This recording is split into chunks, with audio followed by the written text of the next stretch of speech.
Hi hello ನಮಸ್ಕಾರ ವೀಕ್ಷಕರೇ, ನಾ ಅನ್ಮೇಶ್ ನಾಯಕ. ವೀಕ್ಷಕರೇ, ನಮ್ಮ ಐ ಮಸ್ಕಿ ನ್ಯೂಸ್ ಚಾನಲ್ ನೋಡ್ತಾ ಇದ್ರೆ ಸಬ್ಸ್ಕ್ರೈಬ್ ಮಾಡಿ ಅಂತ ಹೇಳ್ತಾ ವೀಕ್ಷಕರೇ, ಇದೇ 14/7/2026 ಕೆ ಶಿವನಗೌಡ ನಾಯಕ್ ಅವರು ಜನ್ಮದಿನವನ್ನು ಅದ್ದೂರಿಯಾಗಿ ವಿಶೇಷ ರೀತಿಯಿಂದ ಆಚರಣೆ ಮಾಡ್ತಾ ಇದ್ದಾರೆ. ನಮ್ಮ ಮಸ್ಕಿ ಪಟ್ಟಣದಲ್ಲಿ ಶಿವನಗೌಡ ನಾಯಕ್ ಅಭಿಮಾನಿ ಬಳಗದ ಇದ್ದಾರೆ. ಏನು ಹೇಳ್ತಾರೆ ಕೇಳೋಣ ಬನ್ನಿ. ಸರ್ ನಮಸ್ಕಾರ.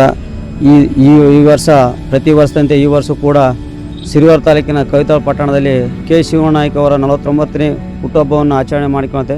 ಈ ಹುಟ್ಟುಹಬ್ಬವನ್ನು ಅರ್ಥಪೂರ್ಣವಾಗಿ ಆಚರಣೆ ಮಾಡ್ಕೊಂಡು ಕೂತಾರೆ.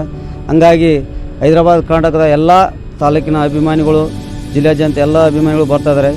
ಈ ಶಿವನಗೌಡ ನಾಯಕ್ ಅವರು ಈ ಹುಟ್ಟುಹಬ್ಬವನ್ನು ವಿಶೇಷ ರೀತಿಯಿಂದ ಆಚರಣೆ ಮಾಡ್ಕೊಳ್ತಾರೆ. ಸಮಗ್ರ ನೀರಾವರಿ ಹಾಗೂ ನವಲಿ ಜಲಾಶಯ ನಿರ್ಮಾಣ, ತಿಂತಿನ ಬ್ರಿಡ್ಜ್ ಬಳಿ ಜಲಾಶಯ ನಿರ್ಮಾಣ ಹಾಗೂ ಏಮ್ಸ್ ಮಂಜು ಸಂಕಲ್ಪ ಸಂಗಮವನ್ನು ಕಲ್ಪನೆ ಇಟ್ಟುಕೊಂಡು ಇವತ್ತು ಅರ್ಥಪೂರ್ಣವಾಗಿ ಹುಟ್ಟುಹಬ್ಬವನ್ನು ಆಚರಣೆ ಮಾಡ್ಕೊಳ್ತಾರೆ.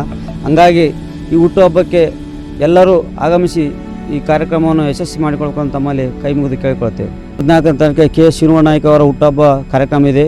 ಹಂಗಾಗಿ ಗೌತಮ ಪಟ್ಟಣಕ್ಕೆ ನಾನು ಬರ್ತಾಯಿದ್ದೀನಿ. ನೀವು ಬರೀ ಇಂತಿ ನಿಮ್ಮ ಪ್ರೀತಿಯ ಶಿವಣ್ಣ ನಾಯಕ್ ತಾಲೂಕು ಪಂಚಾಯತ್ ಮಾಜಿ ಅಧ್ಯಕ್ಷರು ಕೊಡು.